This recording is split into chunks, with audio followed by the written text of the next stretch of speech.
the long-awaited stream debut of the definitive Dog Bowl champion, first ever. No one can take it away. Inaugural champion, John Kuruc.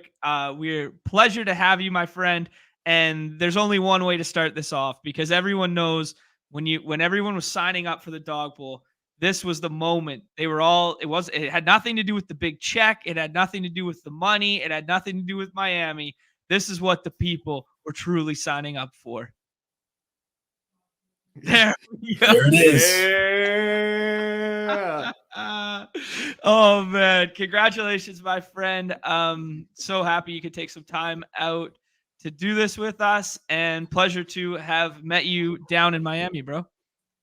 Yeah, thanks for having me on the show, and it was great to meet you guys and Neumy and everybody else that was there in Miami. It was an amazing weekend. Yeah, I could see you're set up big time for the stream here. You got the swag pack on. We got hat. We got hat. We got shirt. We got the big ass check in the back, which you haven't even cashed. You didn't just take that thing straight to the bank. That's not how that works. No, I was lucky to even get that through at the airport. They were giving me a hard time in Miami, so they were like, "Yeah, just put it in the oversized carry on space." And the lady was like, "Yeah, I don't know if it's going to make it back to Philly in one piece," but sure enough, it came out on the carousel there when we landed. So yeah, I got a little lucky with the check.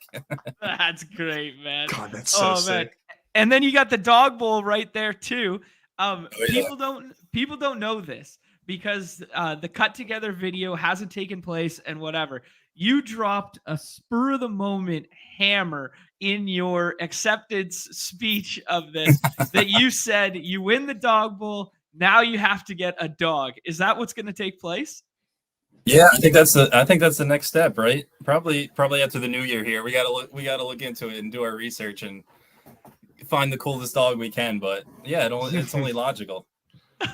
That's so good that you're gonna pull through on that. What kind of breed are we talking here? What do you like?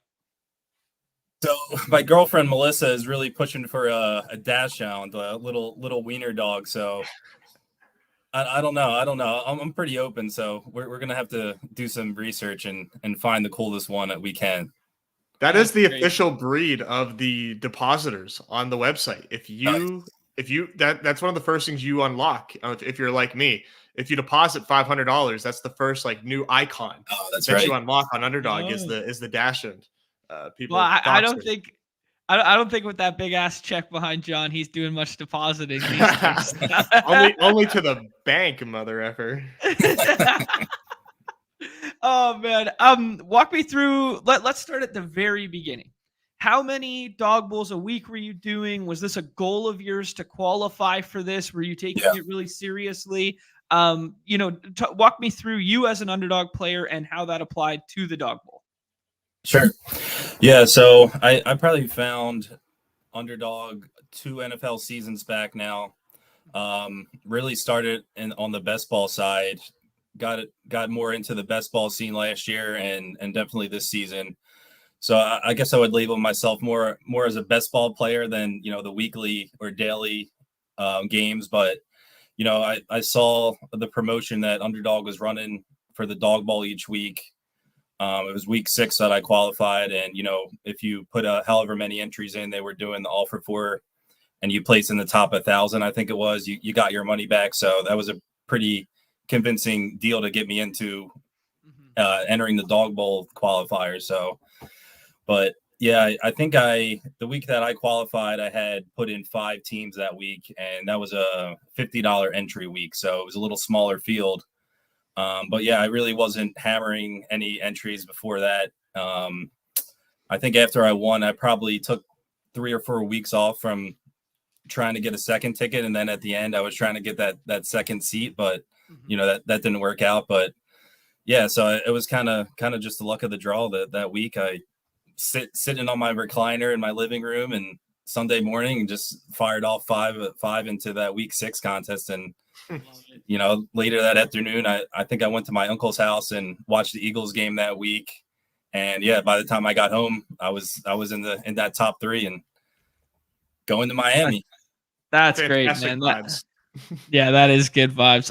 Clearly an Eagles fan. For those of us who attended there, you and your girlfriend were wearing kind of like head to toe Eagles gear, hat, shirt, everything, that sort of thing. Was it a blessing in disguise that they weren't on the slate? Would you have had to have worked in some biases there?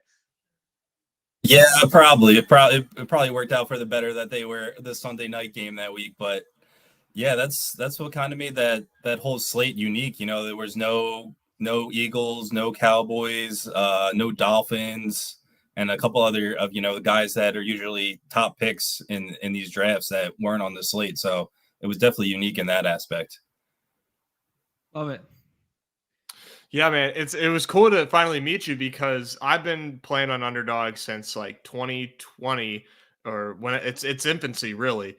Yeah, And right. you're definitely one of the OGs that I used to see in the football streets like all the time. So it was cool to finally get to meet you in Miami. It was like meeting a long time rival or something. And then little did I know that guy that I just met on Saturday night was gonna take home everything on Sunday.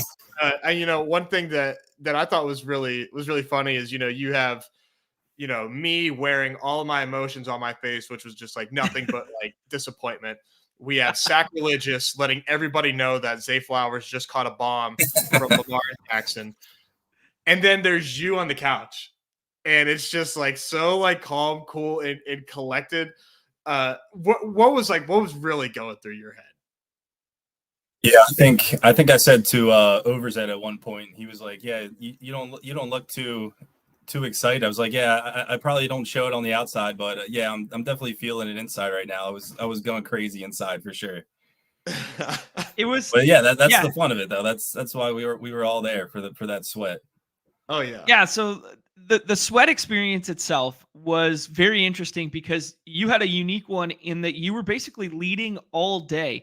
You were leader in the clubhouse from, I don't know, Drake London's touchdown, or I guess he didn't even score a touchdown. Drake London's No. like having 15 points or something like that onward. You were just kind of like the leader there. And it was weird because your team actually also kind of ran bad because you had a touchdown from Jerome Ford vultured by Right. Kareem Hunt and blah, blah, blah. Anyways, but just like thinking about it, we spoke after halftime of the morning games or the early games rather.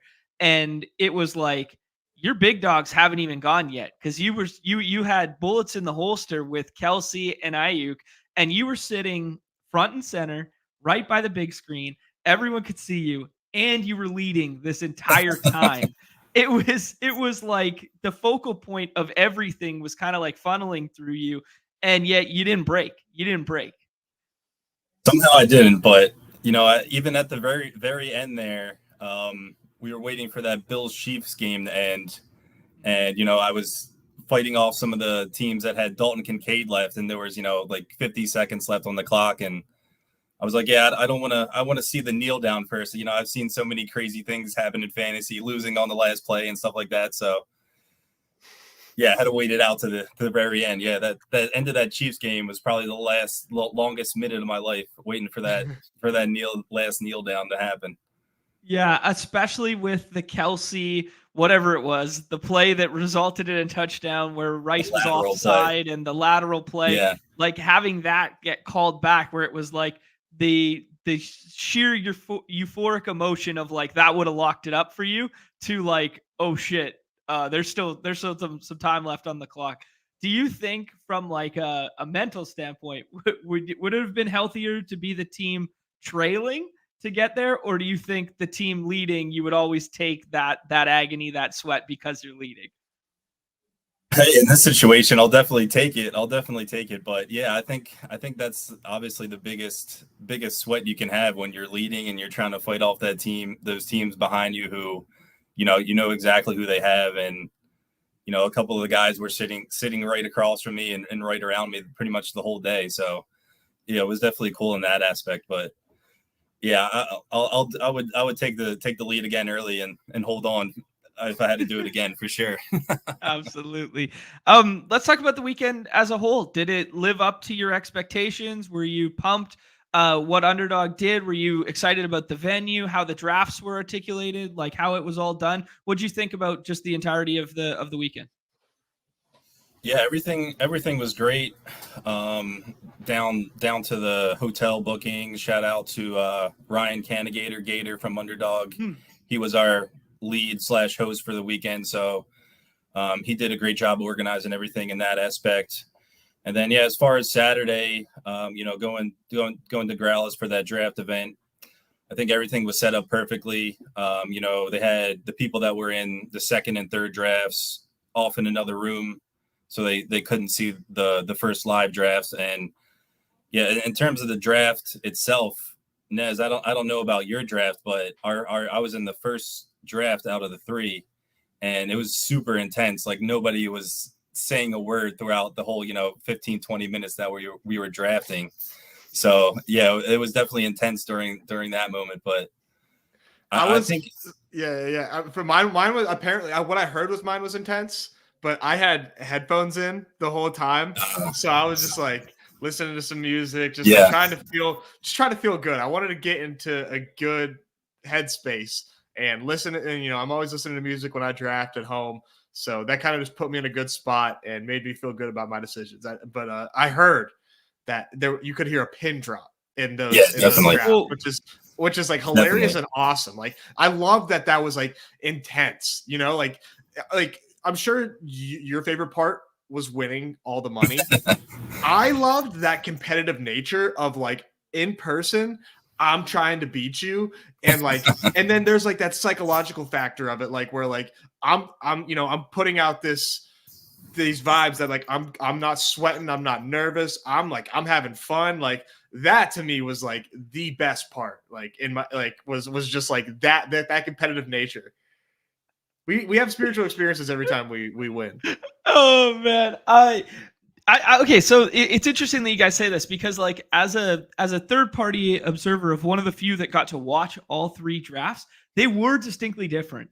And I do feel that the very first one, the one in which you were in, John, was the most intense because I think even the people watching it didn't know how to react because we didn't want to influence the draft either, right? So I was standing with like Herzig, Andy, and Pete, and we're kind of like whispering to ourselves like, oh, is he setting up a double stack? Oh, is this pick going to lead to this and this sort of thing? But you didn't want to say it out loud because you didn't want to dox the draft, or you didn't want to Justin Fields went at pick 5 or 6 there to Mike in, I think it was the second draft, maybe the third draft, something like that, and everyone was like, do we like, oh yeah, sick, like you got your guy? Like, do you celebrate that, or do you like try and play coy and not impact what's going on? Because we do so many of these shows and we do so many drafts. If all of a sudden someone hears me in the corner go like, oh, sick pick, like, does everyone just go like, oh, like now what? So it was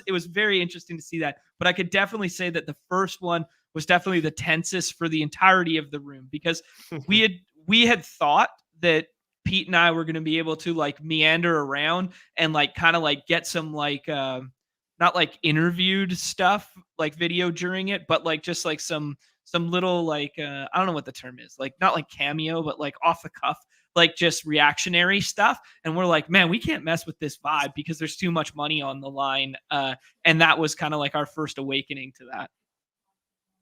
Yeah, I think for our draft, everybody was definitely locked in, and it was moving pretty fast too. So, yeah, you would have had to jump in there pretty quick to get any in between comments for the picks. Yeah. But yeah, as far as the drafts, it was definitely cool to get that live event experience. And I think even Pete mentioned maybe in the future events that they actually do.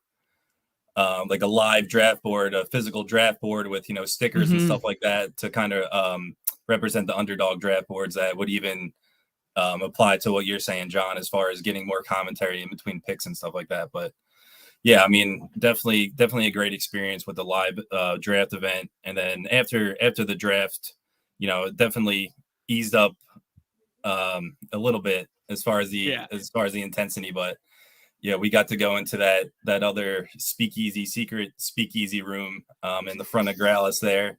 And yeah, we, my draft just got to hang out and wait for the other two to get done. So, Yeah, we were talking. Go ahead.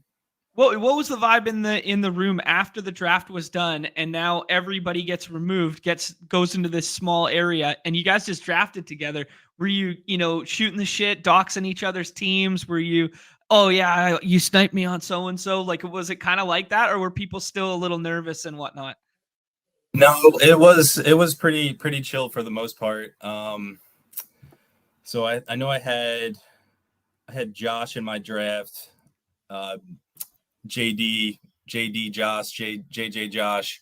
I was talking to him and his +1, and a couple other guys, were actually telling me that they liked my squad. So, I felt pretty good after I drafted, but it was kind of cool to, like you said, hang out with those guys that you just drafted against. And I think I actually said to CG Chris right after we got done, I was like, because he took Purdy at like the 2-3 turn, and then I took Lamar right after him. I was like, yeah, I took Ayuk. I was trying to get that Purdy stack, and you sniped me for him. So yeah, having those interactions like that, it was definitely really cool. Yeah, nice. You're talking about the draft. Let's bring up the draft board, hit the reset for everybody, because I want to kind of know what the plan and stuff went into it. Like if you had like game planned, if you had structured out for different slots and whatnot. But everyone in here, just wishing you congrats. Great community here. Our guy Hodge bringing up the true story of the draft of Nez getting locked out of the ETR projection. It's so legendary. Oh man. All right, here's the draft. Oh shoot, I pressed the wrong one. There we go. Here's the draft board. It's kind of cut off a little bit. Maybe I can open the image in a new tab. Okay. Let's do it. Did I just speak a foreign language to you with those instructions? Oh,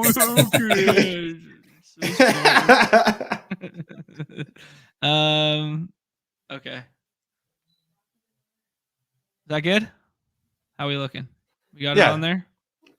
I'll get that out of there too. Get the picture. Perfect. Yeah, there we go. Okay, so you rolled the 102 in the very first Dawg Bowl draft ever. You went with Travis Kelce. Was that a plan? Was that preconceived? You liked Travis Kelce this week? Yeah, I think once I figured out I had the second pick, at that point, I was pretty much deciding between Kelce and Josh Allen, who went the pick after. Kind of considered Kamara for a little bit, but then cut it down to the tight end and the quarterback. That was kind of my plan, to at least get one of those positions out of the way early. Obviously took Kelce in the first round and ended up getting my quarterback in the third round. But yeah, that was kind of my plan. I had Drake London that I was looking at kind of later in the draft. I knew I wanted him later. So I was definitely planning on locking down tight end and quarterback pretty early.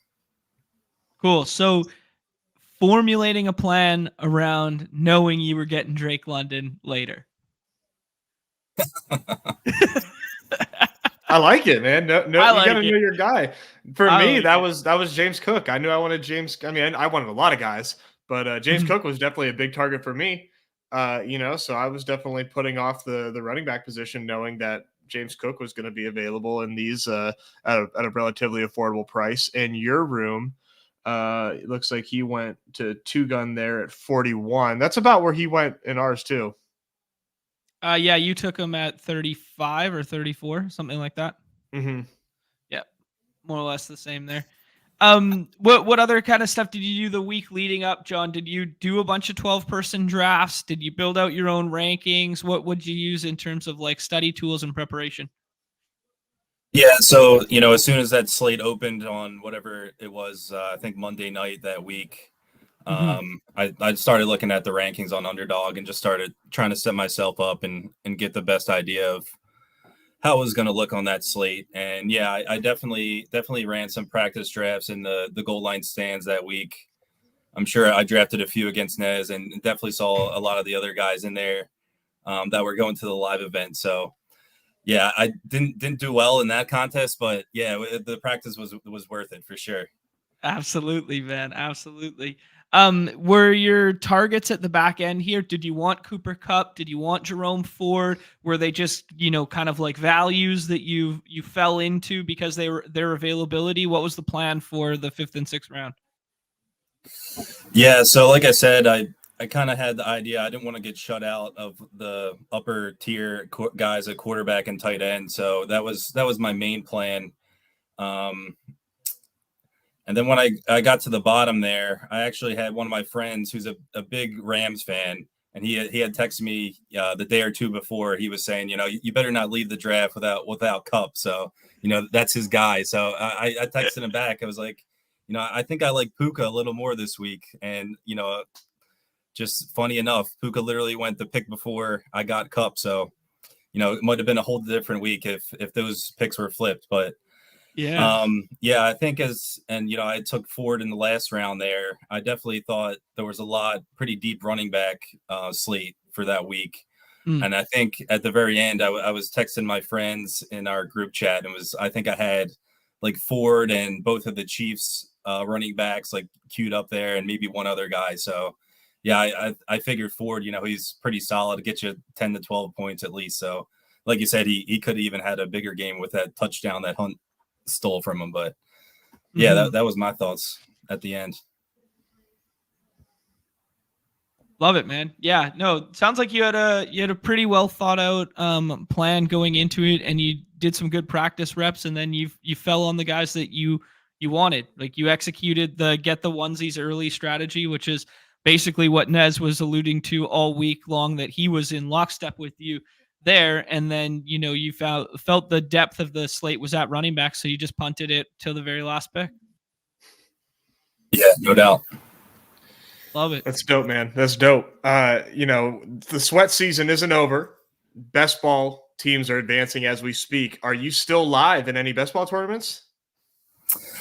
Yeah, so for BBM at least, I know I had 32 teams that made it into the playoff round last week. Solid. So yeah, I'm down to 2 left now. So I got 2 bullets left, and I actually just sent out a tweet the other day. Ironically enough, those 2 teams I have left now were literally my highest and lowest scoring teams in the regular season. So just funny how it works sometimes. I advanced both of those through into this week 16 coming up. Sorry, so what contests were those ones in, John? That's for BBM. Oh, they're both BBM. So you got 2 BBM. So between us, just for the record, we have 4 BBM bullets, right? That's the math checking out here. Yes. Yeah. Between us, we have 4 now. Nice. We'll take it. Oh man. That's great, dude. Actually remind everyone, John, you've won a contest. Remind me as well. Was it Big Board or Big Mitten, or what was the one that you won? It had big in it, did it not? Yeah. Big Board from last season. The pre-draft Big Board contest from last season. Love it. So are you a max enter best ball kind of player, or are you just kind of, recreational, fire up, 10 for this contest, 15 for this contest, whatever breaks your way? What's your volume like for best ball? Yeah, that's definitely more of my game, I guess, compared to the weekly stuff. So yeah, I definitely have more volume in the best ball streets. Max BBM the past 2 years now. I maxed the big board again this year. I think I have maybe 10 or 12 teams going through to week 16 left in that contest. Yeah. So yeah, trying to defend my crown there in the big board. I think for this season, I really tried to spread out and get in as many different tournaments as I could. Nice. Are you is your appeal to the big board stuff that, hey, I know ball and I know these guys coming out of college more so than everyone else drafting at that point in time? Is that your edge? Is that the appeal of big board to you? Yeah, I think that's part of it. And, obviously you get 2 more picks in that. You have the 20 round total compared to the 18 on most of the other contests. So yeah, and I know this has been a big debate on Twitter this week as far as like advancement rates and that kind of stuff, which, I think with the big board, it's either the top 2 or 3 move on into the playoff round. So that always helps too. Yeah, for sure. I find this question really interesting from Go Cards here, I guess you guys could both speak to it, is did you guys find that doing a bunch of goal line stands helped your preparation for the week? Or did you think it set like an unrealistic precedent for, because we talked about it during the week there, Nez, where it was like, we think these draft boards are going to look considerably different than the standard goal line stand. But do you guys think it still helped with your prep for this event? Well, I don't know how John did. John said he didn't do too well and shipped the dog bowl. I had a team in 10th, a team in 12th, a team in 67th in the goal line stand. And my ROI was just a shade worse than in the dog bowl. So that's funny. What you will. But in all honesty, I thought it helped. I thought it helped a lot because it allowed me just to like see team construction. Yeah, ADP would be different, but I was getting reps. It helped me, know how to pivot depending on how the board fell to me. And I knew what I liked and what I didn't. So I thought that it was really helpful in seeing the way that teams looked. Obviously, I didn't get the combos that did well in there that I did in Dog Bowl, but the Dog Bowl scores were like hilariously low compared to others, which like is what I expected. Yeah, I'm definitely in the same boat with you there, Nez. I think like you said, just getting those practice reps and getting the timing down and all that kind of stuff with the 12-man drafts, it definitely helped me shape who I was really going after, and just getting those reps in was big, I think. Yeah, all the prep you can do. Yeah, I imagine I would have felt similarly. I wasn't smart enough or good enough to make it to the Big Dog Bowl contest there, but I figure I would have tried to go heavy and hard and max as many of those early in the week as I could, just for familiarity with where guys could be available and or fall. Just so like if I got boxed out of my plan, I wouldn't be panic pivoting. I would be pivoting in like a manner in which I thought through in the past. Exactly. Cool. Yeah, it definitely helped in that aspect as far as making me feel more comfortable, going through the live draft itself, I think. Love it. Has life changed for you at all, John? The reason we scheduled this kind of so far out, I imagine, is because you've been partying for 10 straight days or something like that. What's up with life for you? Did you just go back to working your regular job after you shipped 200,000 and you didn't think too much of it? Or what's your vibe been like since becoming champ? Yeah, I did. I went right back to work last week. I flew back home Monday. I was off Monday, and then that's why I couldn't join you guys last week. I got right back into my my daily grind there, and I wouldn't say it's changed too much yet at this point. I still got some thinking to do about where I can invest my money and stuff like that. But I don't think it's going to change me too much. But by the sounds of it, you should just keep investing it in goal line stands and big boards. I think you might be onto something.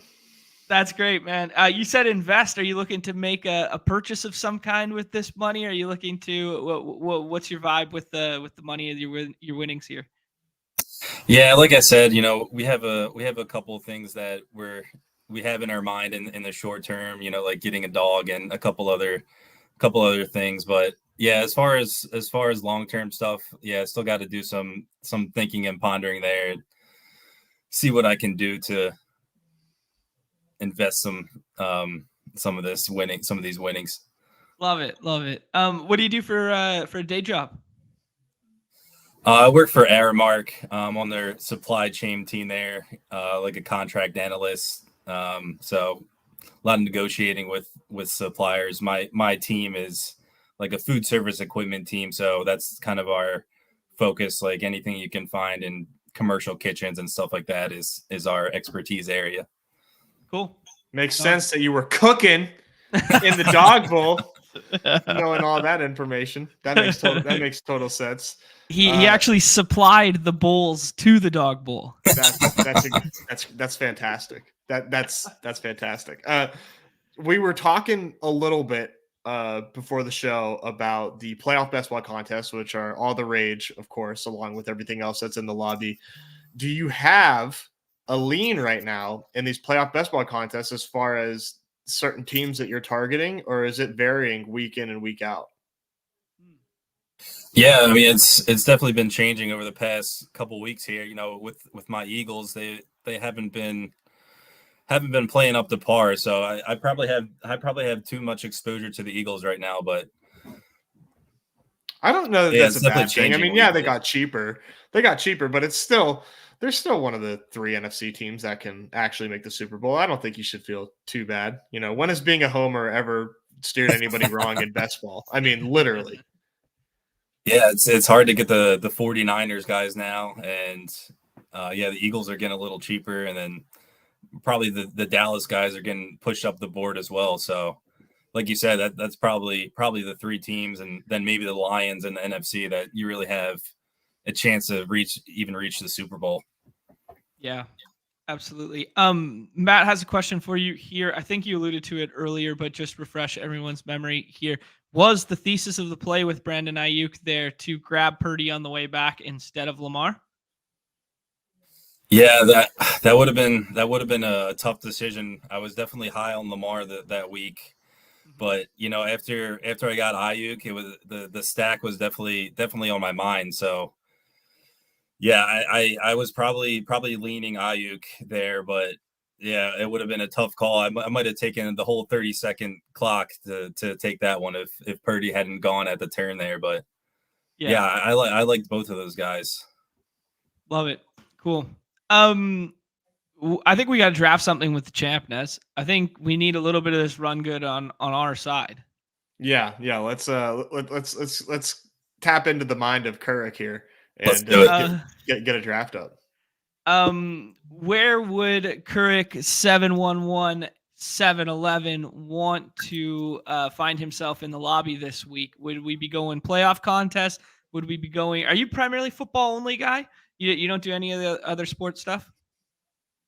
I was in baseball this year. Oh yeah. The playoff best ball contest. Mm-hmm. I had a decent amount into that. You know, did some of the daily stuff. I think I won literally like first or second week of the season. I took one of those daily contests down. So yeah, definitely baseball is my second behind football, I would say. Love Nice. it. Good baseball guy. That's what we like to hear around here. We need more good guys like you in this world. This do we want to go the route of the playoff contest, or we don't want to do something for this week? Whatever I'm open either way. Okay, let's do playoff because I butchered the F out of our last one on Did was you it ever? yesterday or on Tuesday? Let's do a mitten. I haven't done a mitten yet this year. John, you said you were heavy in the mitten streets right now, and hopefully this will be quick to fill. 3 more spots there. These things have been. Yeah, it should be quick. There you go. Man, you got some Eagles love going on in the chat here. People like Phil's, people like Eagles. I saw a bunch of Go Birds in the chat. I didn't know that the Philly bros are out today. Wow. They're strong. Yeah, we gotta represent the area. Shout out to Berman there. I know he's a South Jersey guy like myself and big Eagles fan. So that's great. Here we go. We got the Randazzler. We got Copper Prices in here. We got Go AZ Cards both hanging out in the chat. Copper was alluding to the person in the 7 hole of your draft making some egregious mistakes. I can't imagine who that was. Stephon Diggs, Michael Pittman with the Joshua Dobbs, the naked Joshua Dobbs. After I went over and I interviewed him right after this draft, and I said, "You broke my heart by not taking Desmond Ridder after the Joshua Dobbs." There, I remember that distinctly. All right, I think I know the answer to this question here, John. But are we built? What team are we building around for this playoff contest here? Yeah, like I said, I definitely have a lot of Eagles, but I feel like I have a lot of Dolphins on the AFC side. I hate to say it, but I've been trying to get some Dallas teams in there as well. I think a team I on the AFC side I've been trying to get more of, and then I get sniped for the full stacks is the Bills, as they keep improving their playoff odds there. So it's like either I have them queued up and someone takes Diggs before I can get them, or someone takes Allen before it gets to me. So yeah, maybe we can get some Bills going here. Yeah, the new meta of the Bills might be take them in the first couple rounds here and then backstack it. Right. We kind of got our pick of the litter here. We could do a little San Fran stuff. We could do the Philly stuff. We could do Hurts and try and set up your Philly stuff. We could do the Buffalo thing, as you alluded to. You make the call, man. Yeah. Well, yeah, let's go with Tyreek. Okay. All right.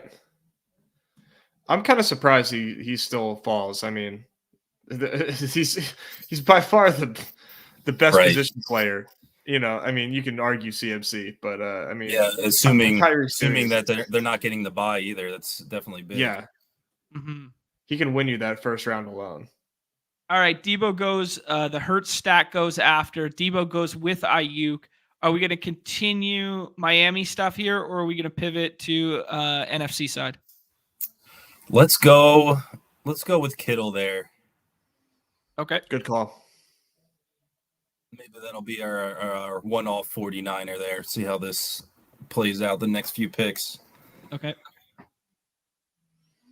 I like building out the Dolphins. I've been watching a little bit of the mid-season Hard Knocks with the Dolphins grinding the reality TV film, and man, it's Mike McDaniel. I mean, we know Mike McDaniels is a character, but God, dude, he is something else. He is truly just a different dude.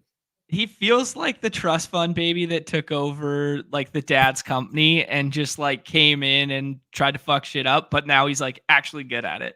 Like, you know what I mean? Like, it's like nobody in the room's like, oh, are we really gonna listen to this guy? And then like the further this kid goes with the job, it's like, yo, man, we have to. And it's like, dude, I saw him taking edibles in the middle of a Tuesday afternoon. It's like, yo, it doesn't matter, man. Just trust him, man. He's leading us to the promised land. Yeah, he's legit. I think you just described Kendall Roy a little bit, but yeah, literally, yeah. We could do Waddle, Mostert. Not a ton of Niners stuff left. We could do the Tua thing, although I don't think we have to yet. What do you guys like? I would say Waddle. Same. Okay. Just play the ADP game with the Dolphins. Yeah, and do our best to get all four of the remaining three Dolphins that have a chance to score more than 2 points in the Super Bowl. Fins up in this draft. All right. But as far as ancillary pieces go for the Dolphins, grinding the Hard Knocks film, Braxton Berrios was Mike McDaniel's go-to fill-in. He said, hey, if Reek can't go, you got to, Berrios went up to McDaniels. He said, let me know what I need to do. And he just said, be ready to do everything. So, maybe you're looking for, an ancillary Dolphin in the Super Bowl, go to Braxton Berrios. Throw him in there in the 10th round, maybe. He's also a good influencer boyfriend / husband like myself. So, oh my God. I assume we're gonna go the Mostert or Achane route here. We could also set up Detroit on the other side with Amon-Ra. I don't think we have to go quarterback with other guys taking quarterback on the other side of the board here. I think you roll the dice. Yeah, let's do Mostert. Mostert? Okay. Yeah, you really have no choice but to put trust in your lobby mates when we're building out the way that we're building out. We absolutely need as many Dolphins as we can. Ideally, we get every single Dolphin, and then we just happen to be the people that have Dolphins and Kittle if it's Niners and Dolphins. And by getting every Dolphin still, it opens you up to in a seemingly infinite number of combinations outside of that, because we can just tack on one other NFC player and immediately that's a Super Bowl matchup with Dolphins plus X. So it's looking pretty dicey. This guy Sports Burner is, I guess he's stacking correctly, but a little unhinged with the dual quarterback play there. Oh, wow. Yeah. And Rand Dazzler, that's very unhinged as well. Yeah, you got two teams with two quarterbacks already, huh? Interesting to see that Wow, you Kool-Aid. passed on Amon-Ra. Yeah, we should get to it here, I guess. Kool-Aid There you did the. All right, so now here comes the question: do you do Achan or do you do Tua? I think you do Tua. Yeah, I'm with Nez there. I mean, think the Klopp is a quarterback's more smart important. guy, but Yeah, I trust. he has. What do you think? I like Tua. All right, I'm not gonna go against the champ, man. This is the champ of the platform. I'm not gonna. I don't see a reason for him to do running back either. The only thing would be if AZ Cards wanted to just start mixing in one piece AFC ones with the 4 birds stack to start. Mhm. I mean, the other conceivable thing that Copper could have done there is if he went to a plus Achan and took us. Achan. There you go. Yeah. Okay, so Achan doesn't come back to us. Now we got to start thinking about, I guess, NFC side pieces. Yeah, I think so. And do we just tack on a bird? What do you think, John? I mean, we got Goddard at the top staring of us the right in the ADP there. face. Yeah, let's do it. Go Birds. We were not leaving this draft without a bird. There it is. I mean, that's the beauty of this, right? Is now you literally just tack on whoever you want, and it works. That's why I like doing builds like this, where you get 4 of one team early, and then you can just go on a shopping spree after that. Okay. Yeah, there's less meta in the NFL one comparative to the baseball one to go like onslaught. 100%. Okay. Cool. Yeah, I think that was my big lesson from the baseball playoff tournament this year was you need all the pieces that are going to be left at the end in the World Series to even have a chance at getting the top 5 or top prize. So just because scoring is just so random in baseball comparatively, right? Like you can get that. Use the Astros, for example. You can get that like Tucker, Jordan, Justin Verlander stack to go through, but then all of a sudden Jordan and Tucker go 0 for 14 and all the runs are scored by Chas McCormick and, Michael Brantley. Yeah, there's more variance in scoring, and there's 9 people on each team that can put up a score that could be what you need, whereas in best ball, there's just really no chance that that's the case in the NFL. That's a good shout. Cooper Kupp as an NFC piece. The Rams aren't as big as locks as I thought in doing some research. So, John, you can make the call, but I like Montgomery. I wouldn't mind Montgomery. I was going to say I'll probably lean the Bucks guys there over the Rams guys personally. Over Rams guys? Yeah. Okay. Let's do Montgomery first because we need running back help, and he could just pop in a couple touchdowns in the wild card round there. It's interesting that still got Jameson Williams down there as well for the Lions. Yeah, good shout. Yeah, the other thing we could do is we could do like backup Birds running back and have 2, or backup Niners running back and have 2. Yeah, I think I do a lot of Gainwell in these drafts. Gainwell's staring us in the face here. We could do Mike Evans or Rachaad White, Gainwell. You could do the ultimate condom play and put yourself up in contention for every single NFC matchup with Jake Ferguson, and then we have like every single NFC team that can make the Super Bowl. Well, John, you make the call. Who do you like? Let's go with Gainwell. Love it. No Cowboys on this team. Not if you don't have to, right? Let's not force yourself to take something so gross like your division rival. I respect it. Okay, so we're gonna have 2 spots left here.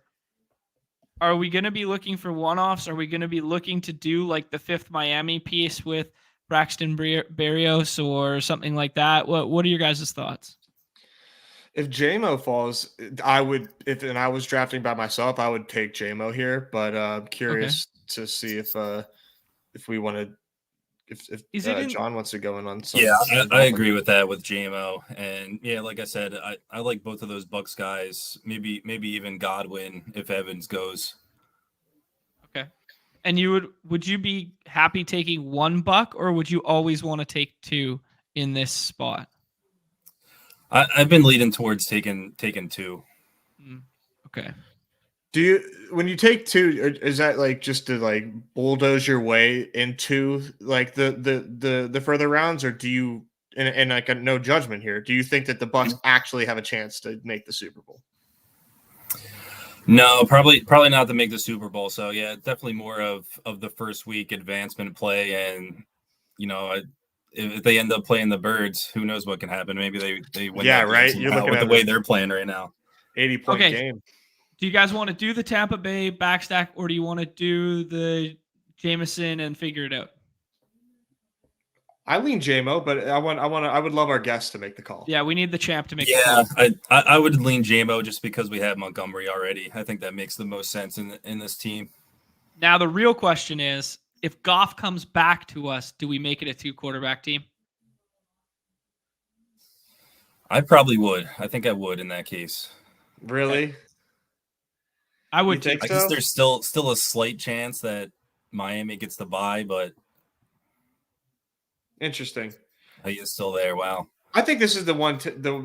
I'd never do 2 quarterbacks if I'm not building out Niners or Ravens, but I think this actually I think makes sense to do it here. I could go with probably Evans or Goff there. Let's do Goff. Let's do it. Let's make ourselves a 2 QB team. I think here it does make sense. When Just because he fell so late. Yeah, and it does, and it's fine if we do get that awesome run out that we're hoping for of Dolphins and Lions, and then you just have more outs to the lineup that you need. And Mr. Kirk, people forget I won the Mitten returns again with the 2-quarter. That was returns again. Mitten returns again, returns for the 5th time, Nez. That was the one that you won. I had it right. The Mitten returns again with a 2-quarterback team. So there you go. So it can play for first. Copper prices say play for first, not for safety, but we can play for first. I think you can argue that we did both. Yeah, maybe we did. Yeah. The Boston's the amount of times we're going to be reminded of the Boston Scott game. Yeah, especially this week. Officially Boston Scott week against the Giants. Yeah, exactly. Right. When we built out Miami there, I saw something interesting in one of our group chats earlier this morning that the Dolphins could lose out there because they got a tough schedule to close here. They could lose out and still have a 92% chance of making the playoffs. So fins up feels pretty safe as that front end stack to go to comparative to Bills, and probably more concentrated. Yeah. Yeah. All right. Here we go. The Rad Dazzler. How'd I end up in a room with you, Scrubs? There you go. Love to see it. Let's tie a bow on it there, John. We're going to do a little hoops stuff here, but appreciate you taking the time, my friend. Do us a favor. Go take that check down to the bank, videotape the whole thing, and see what the hell happens, because I think it'd be such a good bit. Like I said, I got it through the airport there. So yeah, I was definitely getting some looks walking out of the Philly airport with that. Someone trying to take that from you, I'm sure. Yeah, someone trying to rob your ass. Can you imagine someone tries to grab that check and run with it? Like it's gonna do anything. Oh man, we could make a full Dog Bowl promo cut together reel of you winning last year with the check. Like this would be a pretty good Sizzler reel of like a minute where you're pushing the check through like TSA, some guy tries to grab it from you, you try to take it to the bank. I think that's a good bit. Someone should take notes out there. Appreciate you, John. Best of luck with your remaining BBM teams, your remaining big board teams. Congrats again on being the 101. No one can ever take that away from you. The 101 Dog Bowl champ, bro. Yeah, thank you guys so much for having me on. I can't thank Underdog enough for the live event weekend. Like I said, everything was amazing. everything went smooth. There was no bumps in the road. It was great getting to meet everybody. And like Nez was saying earlier, you got to put the face to the username. So it was definitely cool in that aspect. And honestly, I think my only complaint was, I didn't get enough time to meet and talk with everybody as I probably should have. So, but yeah, other than that, can't complain. I was joking around with Nez that like I kept saying that I had a better time than he did because he was so focused and he was so, you're so into like the potential at like life-changing money that you don't just get to like sit back and just be like hands off, fuck it. I think it'd be really cool next year if they opened it up to like, a limited amount of like maybe 50 more people for like a watch party angle that just wanted to be flies on the wall and just like, hey, here's, pay $50 and you can come hang out and be a part of the event, because I think so many people would have just loved to have had the experience in which I had that, you guys didn't even get to have. That's a great idea. Cool. Happy holidays, my friend. Thank you so much for doing this. Peace out. All right, guys. Thanks for having me. Happy holidays. Yeah, take care, man. Take care. All right. Nazi, from your parents, from your childhood home bedroom? Yes, this is where I used to sleep. I used to be in here shooting on. There used to be a Nerf hoop back here, just getting up buckets, putting in work day in, day out. Now this is a playroom. My niece doesn't even believe me when I tell her that this was once mine, and you've completely taken it over, you and your sister. But no, we're back, and we got the good vibes here. I can't do any pick 'em because I'm in PA, so that's a bummer. So for off and on the clock for the next 2 weeks, I'm here for 2 weeks. Oh wow. Not going to be able to tail you guys, which is a huge bummer. But no spicy marks for you, bro. Nope. We're staying sober over here. But yeah, we had a nice night in hoops though last night. Good, nice, dude. I had a little wee minuscule bit of profit there. I was really hoping that the Celtics came back into the ball game, and then they basically just didn't play the entirety of the fourth quarter because I had a boatload of zinger and stuff like that. What did you end up? What was your highest finish last night? I took first in the buzzer beater. Oh wow! I had no idea. Like I don't do yeah. the buzzer beater, and you didn't tweet Yeah, it. how rich? So how the hell was I supposed to even know this? Oh, good no, for you, dude. I don't, you can't tweet out buzzer beaters. You can't tweet yeah, out you buzzer can. It's a fucking W. Build the brand, dog. If I didn't know you won it, people need to know that you're the champ. Tweet it right now. It's officially too late. Like you can't tweet out a buzzer beater midday the next day. Yes, you can. I will allow it. I will. You know what, Nez? I'll even give you the picture to tweet out right here, dude. You ready for your screen grab? Here you go. Honorary. There you go. Tweet it out. There you go. Hold on. Okay, now I got to go to YouTube and get that screen It's coming. Oh man. All right. Well, now that you have some clout behind you, the champ from last night here, who are the best plays on today's slate? Today, we are looking at just your classic goofy slate. However, the bright side is that a lot of the goofiness is known.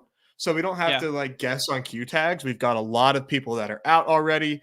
But one of the other goofy things is if you're a projection bro, we don't have a full set of projections from the nerds because the main slate on Redacted is different than our main slate, which, whatever, you can say what you will about all that. So, but I mean, you don't really need projections to tell you that Anthony Simons is an absolute dog tonight in his matchup.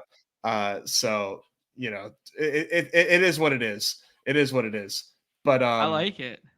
But yeah, it's an interesting one. I will say I have only like really briefly taken a look at the slate today because I've been home, had some meetings with Bria, some end of year business stuff with her. So haven't like fully dove in, but I'm aware of some of the matchups and of some of the ADP inefficiencies, in my opinion. I'm not always right on these ADP efficiencies, John. I am on record of being like dead fucking wrong a lot. Well, you're talking to the guy who did the end of yesterday's show, Solo Hoops, and was just yammering and yakking over and over again about how good Luka over Embiid was. So, Max Payne. I was not expecting this Embiid stuff that we've gotten right now. Hey, what up, Mr. TD? Congrats. There you go. Hodge is right though. Guy goes to one live final and he's too good for the buzzer beaters now. Come on, man. We gotta do this. Yeah, and Blake, man, I gotta put him. If he's not gonna tweet it out for the brand, I gotta at least put him in the winner's circle. I make the rules around here. I will break it for a 1/10 of the usual prize pool, just to get him in there. But yeah, Nez been killing the hoop streets lately. Been leveling up that leaderboard. That's got to put you in the almost the top 15, I'd imagine, on John Boy's sheet there. I don't know if he includes buzzer beater dubs. I thought it was mostly main slate. I hope he includes buzzer beater. He should. That should count as points. Just give me. It's just one. It's an easy fix. Just add a 1 to my total points. It's easy. Yeah, that's true. Have we gotten any news while we have been streaming right here? I'm gonna go ahead, pull up the Underdog NBA account just for half a second here. It's been Friday. Quite a bit. Okay, so Paul George is now questionable. Kawhi is now questionable. They're on the back end of a back-to-back. James Harden wants that smoke. Like he wants that OKC game, especially when he's been playing well. So that's going to bump Harden a little bit for me. We got LeBron ruled out. Donovan Mitchell, we already knew was ruled out there. So that's going to push up, LeVert and Allen at the back end of drafts. Last night, Sam Morrell got hot from 3 and cooked up a bunch there. He's obviously in play again tonight. So same with Porter on the back end of drafts there. Okay. Yeah, Porter was like a fun swap, but I'm always going to be Team LeVert. I was Team LeVert last night on the swaps, but I will say this is probably a good time to like buy the dip, in my opinion, on Craig Porter Jr. I still think Craig Porter Jr. does a lot for these Cavs and is a fun little spark plug. Gets the who's my man Craig Porter Jr. playing tonight? This is how off my game I am tonight. Let's remind everyone, Pelicans. And Pelicans were anticipating some funny stuff with their lineup. They're probably the hardest one to figure out right now because Zion has the Q tag, Jovel has the Q tag. It would make like a really weird situation where like Zeller would be playing the 5 and that sort of deal. It makes Brandon Ingram's ADP pretty palatable right now. Yeah, that's kind of as far as I'll go with that one right now. Yeah, 1 second. I apologize. You can vamp. I need to let my stupid dog out. Emphasis on stupid. He's got childhood bedroom with the puppy behind.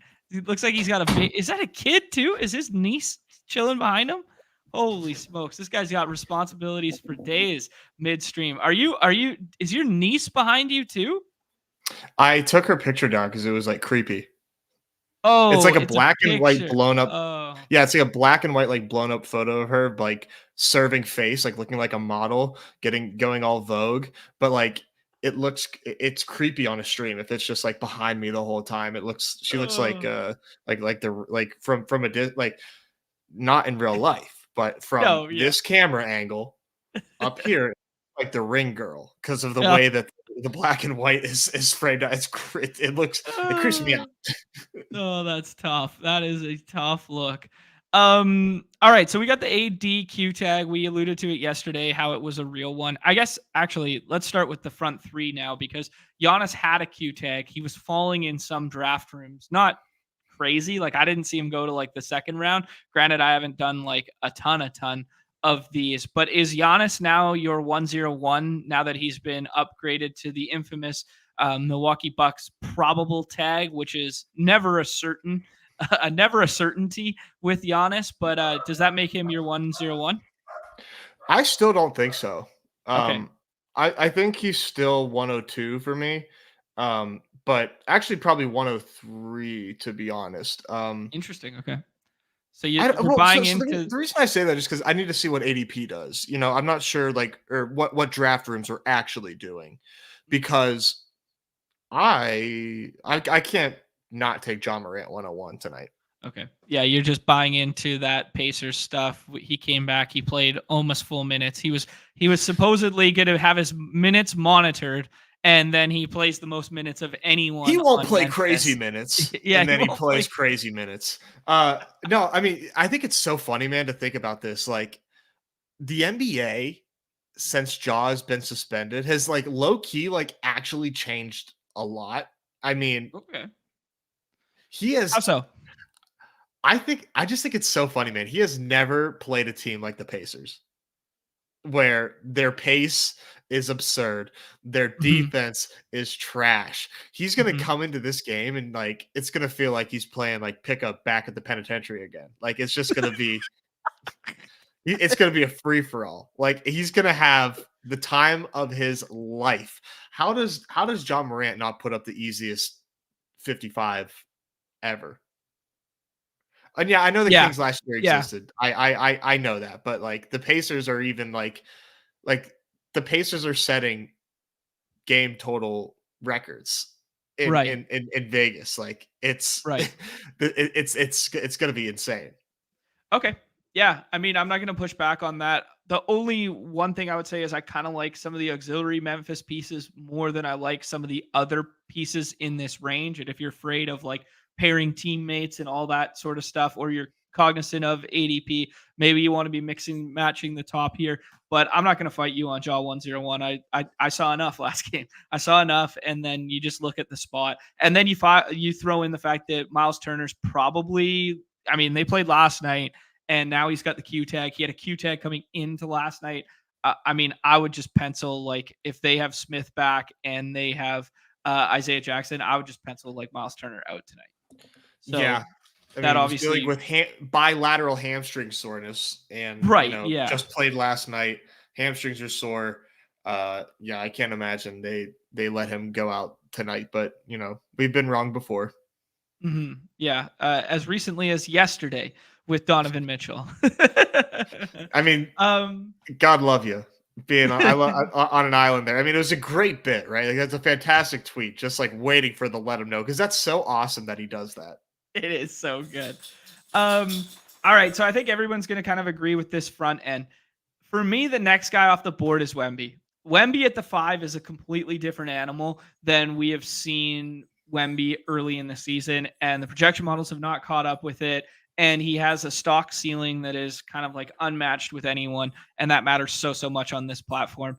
I really like this Spurs Chicago game, which is not something I would ever normally say, but Yeah. I like Wemby here. And then you factor in the ADQ tag, which I think is legit, and the fact that Hallie just like hasn't been Hallie since the in-season tournament, and they kind of overextended him there. I'm pretty comfortable taking Wemby here and then taking Hallie above, recognizing that I'm probably going to end up with like 35% Wemby if I do this. Yeah, and I don't think it's bad. Like you said, Wemby at the 5 is different, and this should be a really fun game, in my opinion. I think there's really fun pieces on either side of this. I would still probably take AD ahead of Wemby, just Okay. because I would just, I think if you do that the way that you have it, you can still end up with a above average amount of AD and Wemby. But if you really are confident that like Wemby has the better median, then feel free. I think he's shown enough, and with this matchup that like you can do that and feel good about it. But this is how I would personally have it. Man, was Tyler Halliburton just like trying way too hard in the in-season tournament, and he kind of spooked or fooled us, or what? Uh maybe. Like I don't know. Like he had never played a national televised game before the semifinals game that they played on that 2-game slate. Like that is mind-boggling. So I do think there was a little bit of like prove it in him going into that tournament, and maybe those like extended minutes where he played like 38, he touched 41 one night, like that sort of stuff is just kind of like weighing on him a little bit now. But I also just think he's being less selfish during that tournament. Like, he's an amazing distributor and he's a good shooter from three, right? But like in that in-season tournament, he was just like everything was running through him. What I've watched recently is a little less ball handling from him. And even last night, it was Buddy Hield night. It was like, let him be the guy. And they were just like totally fine with it. And the whole first half, just like the first 8 minutes of that game, just ran through Miles Turner too. So I think he's like a little more deferring to like his auxiliary pieces than the classic, like, okay, I'm going to take it over and try and win this basketball game and put my name in the MVP conversation. Cause he was getting like MVP hype during that in-season tournament. Yeah. Things were really coming up Hallie for a minute there. It was pretty wild, but now, I think he's kind of back into his, his normal range of outcomes. And with that being said, well, now we have this Kawhi Q tag, which is kind of a bummer. It's like, is Hallie still being overdrafted? Maybe not given the matchup. And like Nick says, he had a good night last night. Like he definitely had a good night. He had 13 dimes, right? Like he's an assist monster. It's just when you compare the ceilings with the stock upside of like AD and Wemby there, especially when you give like a little boost to LeBron being out and more of the offense running through AD. I just don't think the ceiling is necessarily the same. Like he literally needs to score 30. He needs to get 8 rebounds and he needs to get 15 dimes, like for him to contend with Wemby going like 10, 10, 5, 5, right? Like, exactly, man. It's tough. Yeah. I don't know. I don't know that I'm going to full fade him, but I would not be surprised if I have less than the field. Okay. This next big tier, I think this is kind of like a tier of its own. And then there's just kind of like a huge middling tier. And then I think there's a whole bunch of mispriced, like we could see 2 like 36 plus ADP guys because there are so many back-to-backs tonight. There's going to be, like, as they say on Redacted, value opening up in quotations, and we're already getting some of it. It's going to be like, there are going to be guys who project better or ceilings are higher that have like 33 to 36 ADPs than guys that are going drafted every single time. Like Vooch, for instance, like fuck that. Give me Colin Sexton instead, or give me, with THT out and with Lauri Markkanen out, give me the Walker Kessler ceiling with all those guys out in the last round. Give me, Levert, give me Allen, give me that over like the mean projection guys in the middling tier. So I do kind of feel like we can get away with some good stars and scrubs if you're able to pair like 2 of these first and second rounders together and then just scroll the F down for the rest of it. Yeah, I think there's definitely a lot of really well projecting players at the end, which makes this a pretty insane slate. But also, these guys are going to get swapped in for other people that were drafting early. Not that that's like anything to be totally concerned about, but just a heads up. I think what do you let's talk through these Clippers real quick. Kawhi, my favorite stat. He's played every single game. Now he's got the Q tag. And we had Paul George, dealing with injury. I think he sat out last game against Dallas. That was just last night, right? Yeah. Yep. It kind of feels like Kawhi sits and Paul George plays. Is that the vibe you're getting? Yeah, it feels like the Celtics from the previous night, where it's like they know which night they're nationally televised. They know which one they have to have a real injury designation in versus like a injury management one, and then they kind of like massage their roster to see fit, right? And everybody has Friday off, ? Or everybody has, there's like a 2-day break before Christmas. They have all of Christmas Eve off and something out. So I think like these teams that are playing on Christmas Day are going to find ways to stagger themselves as well. Yeah, it's like a pretty good point. It's a heavy 23rd slate, which is like a interesting midday game for LA and Boston, which is kind of like a circle your calendar game for the Clippers at home right before Christmas on a massive slate. Then everybody has the next day off. Like that's kind of like their Christmas game because the Clippers don't play on Christmas. Gotcha. Does that make sense? So Yeah. I think now that like they're on the road with this, I mean, I would lean to tonight just being Harden and Westbrook night. Not even Paul George. I don't think so. But I mean, I think the thesis is the same as like the Celtics stuff last night, where it's like he would be the one if it's him versus Kawhi. But I kind of think we don't get either tonight. Interesting. At least Paul George is like, at the back end of drafts, I guess. Yeah. And I mean, like swapping on an 8-game slate is like not a big deal, right? No, not at all. Not especially today. I feel like this too, right? It's time for Kawhi to sit. Then they travel back home. Then they get the circle your calendar game against the Celtics. It just feels right. I just ran a bunch of auto drafts, and I think I probably fucked up with too much Kawhi Leonard. So what'd you put him at when you ran the autos? It was pretty much like at ADP, but oh yeah, you're gonna get a boatload then. Did you have Harden in front of him? 20%. 20%. No, I didn't. Yeah, so I think when we're talking about this tier right now, like the probable tag is not nothing that like Dame could be a monster if Giannis misses. But I do think the fact that he went from Q to P, it does kind of push in the right direction there. So like you could do like Lillard, Ant, and then I would do Harden because I think the spot's great for Harden. It will be. Yeah, regardless, even if, no matter even if Paul George does play and Kawhi sits, Harden's been balling and he'll pop off against OKC. Anything else to say here? We got DeMar DeRozan revenge game there. We saw Cat, who is just, had a monster ceiling game when everybody was out, or not everybody, but like Ant was out and whatever. And now we've seen him go back to, even though he played really well last night, watched a bit of that game. He just goes back to those like 40s and stuff like that. Chet will be always overpriced because of the 9 stock game and 8 stock game. What was it? Or 8 and 8 in back-to-back without the stocks.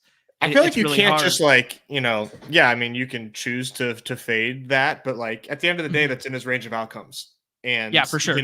Like there's just not a lot of guys that can do that. Now you can just pick and choose when to pay the, the premium on Chet. And, if you're someone that likes to not buy the top, then I would probably fade Chet today, but I'm not. I still like him today. Okay. DeRozan, though. I wanted to hit on DeRozan real quick. He's a little point DeRozan action going on lately. Look at the dimes. Good shout. Yeah, good shout. Yeah, I think that a byproduct of like, well, Caruso played last night. I think he's on the injury report today, though, and hasn't really been playing the back-to-backs and that sort of thing, too. So maybe a little bit more ball handling when it doesn't work through Kobe White. Yeah, man. With Levine being out. If he can keep up that assist production, which I mean, it's one game of 9 assists, but I mean, the Bulls low key are figuring things out. They're not the dumpster fire they were at the beginning of the season. Love DeRozan tonight. No Caruso on the injury report, so I was wrong about that one. Looks like they got everybody, even though it's a back-to-back. Okay, cool. And they've submitted, so okay. Yeah, no, I fully agree with you there, Nez. Like I alluded to, because I like Wemby, I like this game just in general. Like I do like DeRozan tonight as well. And that's hard for me to say because that's a guy that we always just talk about being like overpriced. He's like a median projection darling, but does he ever have the ceiling to win you a slate? And I think tonight might be that ceiling to win you a slate kind of spot. Yeah, or you pair him with somebody in the first that totally does, but regardless. Sure. I'm a big fan of his tonight. I think Simons is underpriced too, just to call out a name. Yep. Just the Washington matchup and his ability to just, as it was alluded to in the chat the other day, flamethrower. I watched a little bit of that game against the Suns the other night.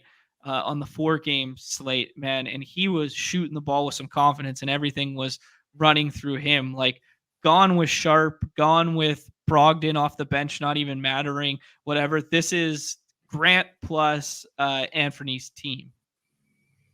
Yeah, I mean it's like a completely different team, which has been like kind of tough to wrap my brain around because it's you have to play them completely differently than we were playing them all season.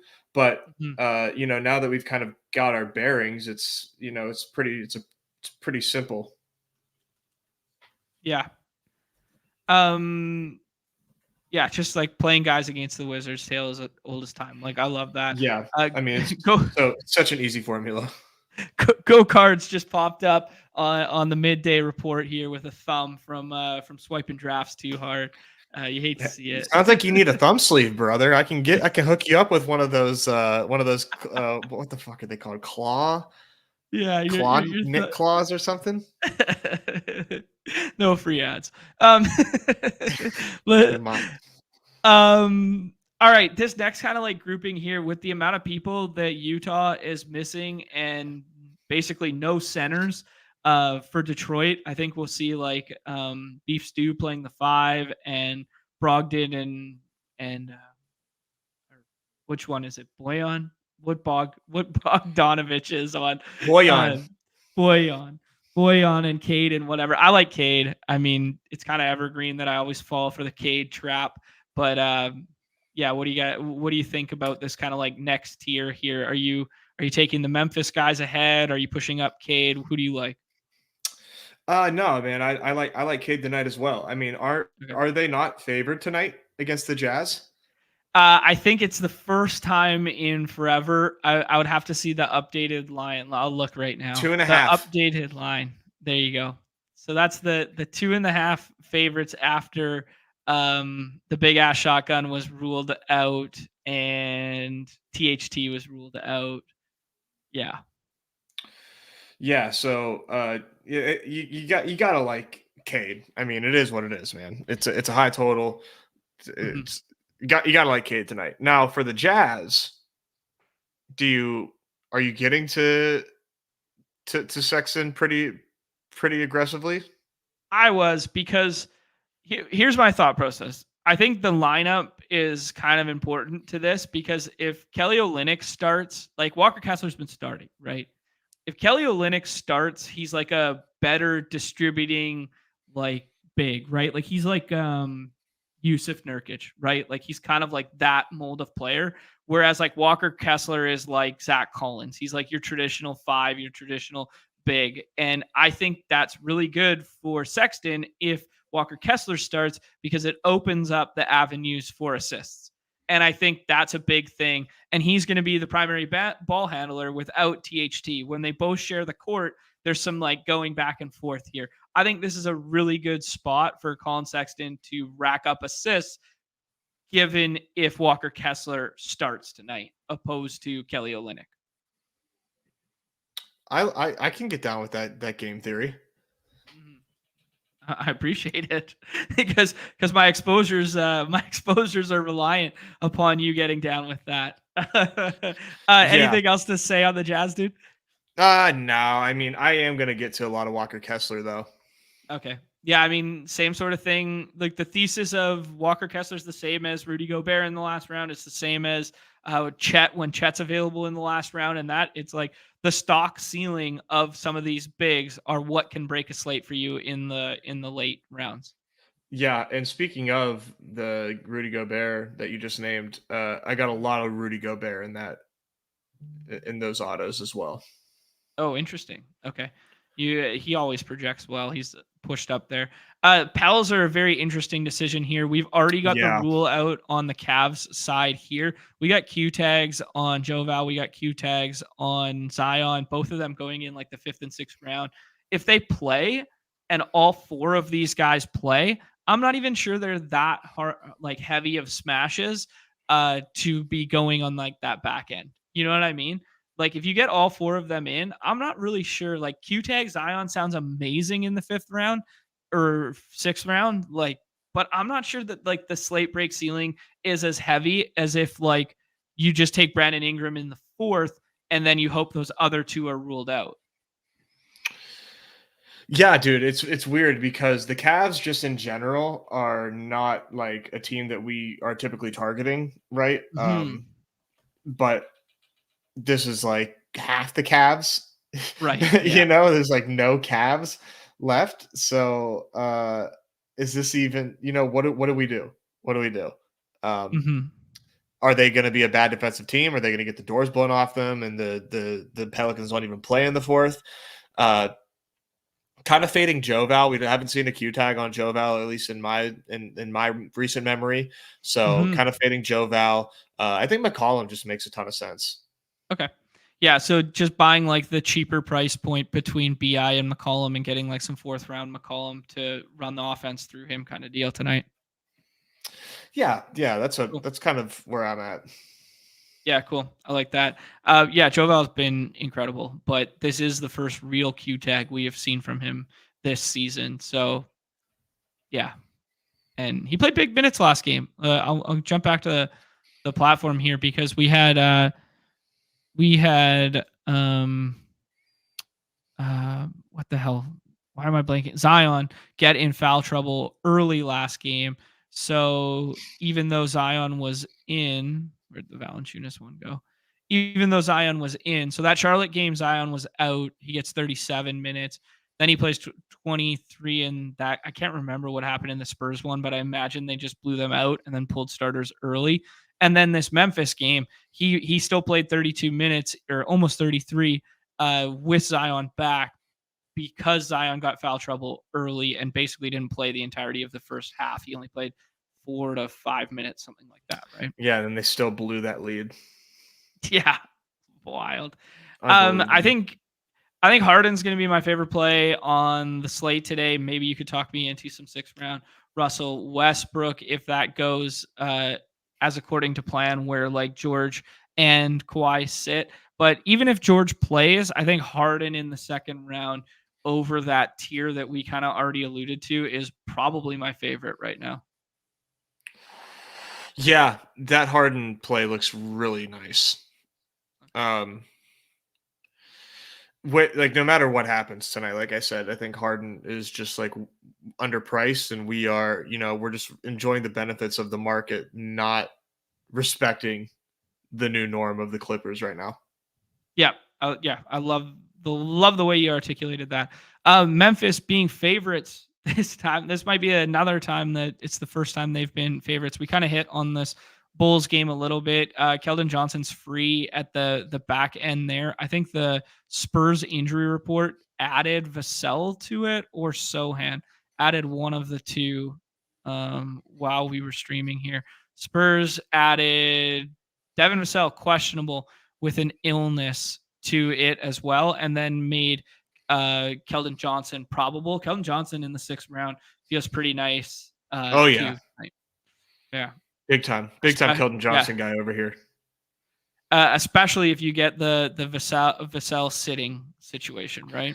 That is going to make him like immensely attractive. Mm-hmm. Like this is what I mean when we started the show here. It's like I would way rather be pairing like I'd way rather pair like Keldon Johnson, Jared Allen, and Colin Sexton, and they all have ADPs of like 35 plus, than trying to like, thread the needle in some of those middle round players. It just feels better. Yeah. Yeah. Anything to say? Lakers, Bucks, T-Wolves, anything in here?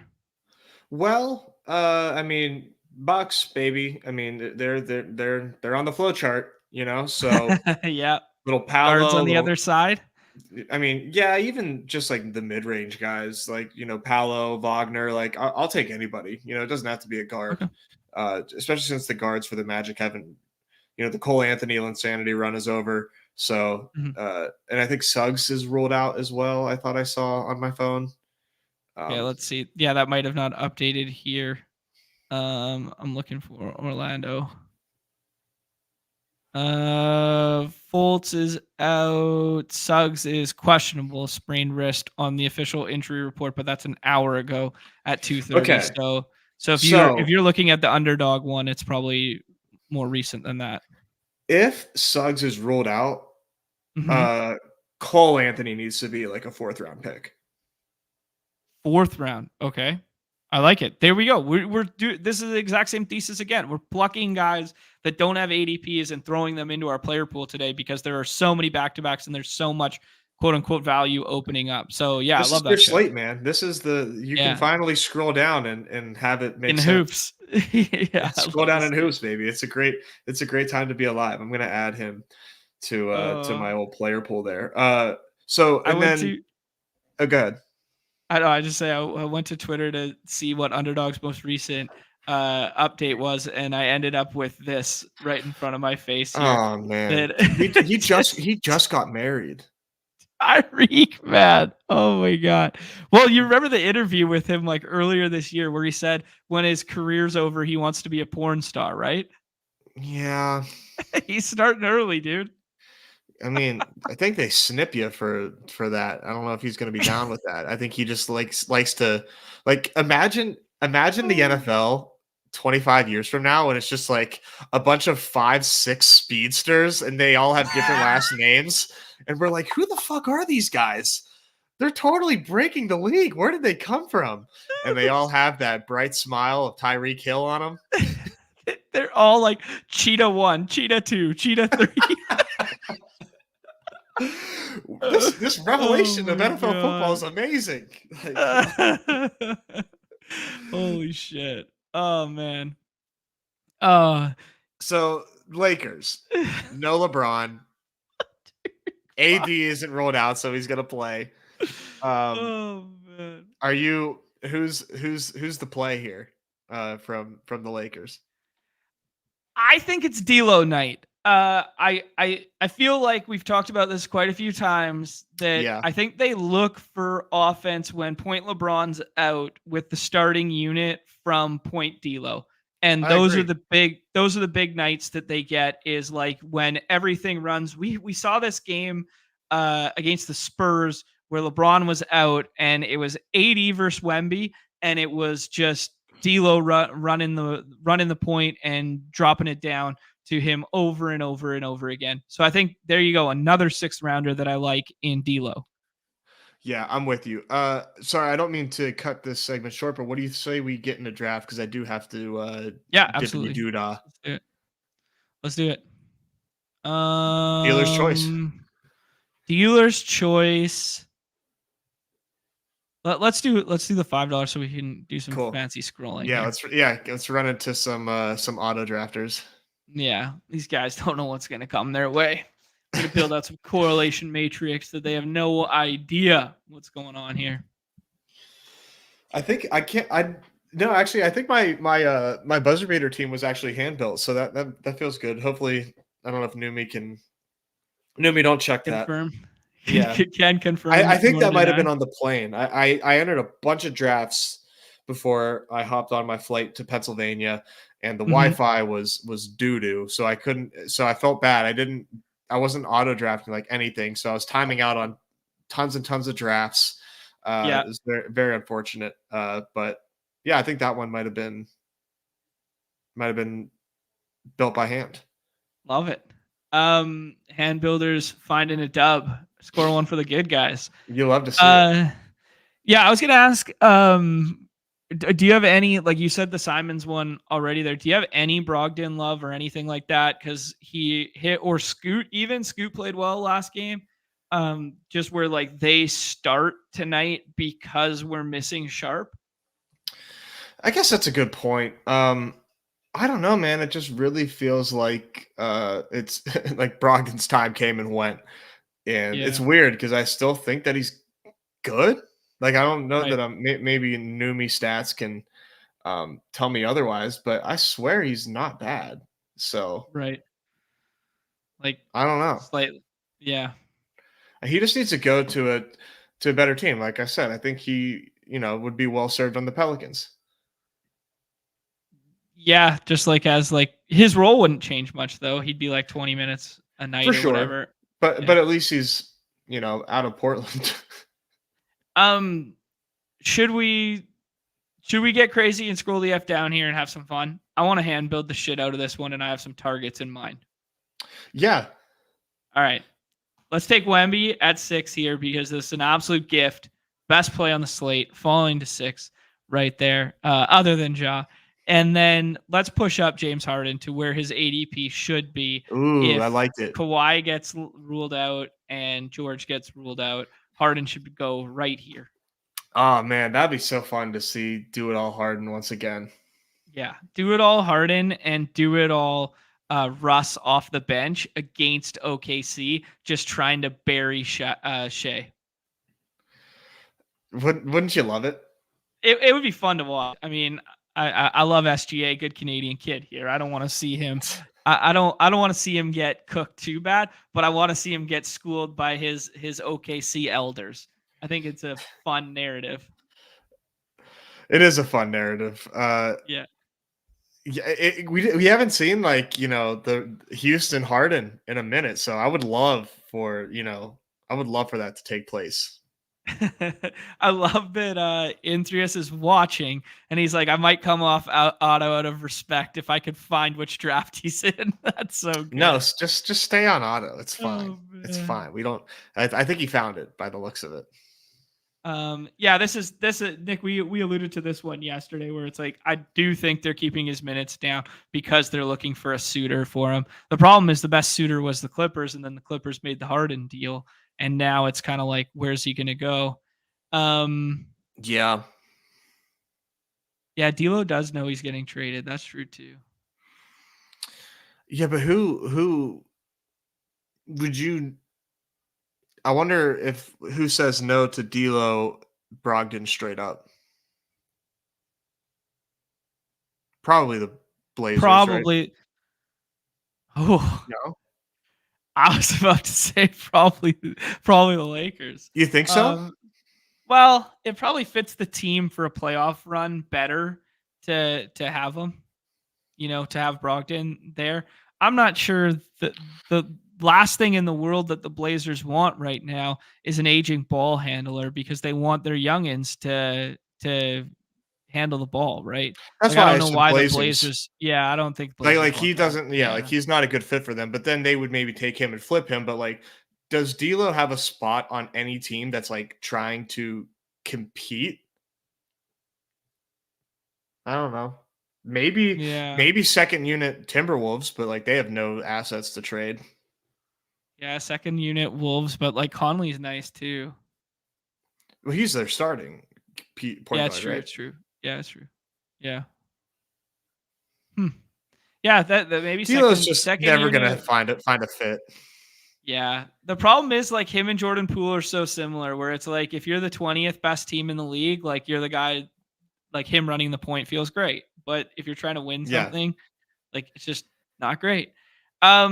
I was going to go Desmond Bane, Brandon Ingram with the sitting out thesis, and then 2 scrolls to close. Do you like anyone in this tier better than the aforementioned players? Definitely Bane. Okay. And then after that, I think for me, it's BI or Kobe. Okay. Yeah, I like BI. We're in lockstep there.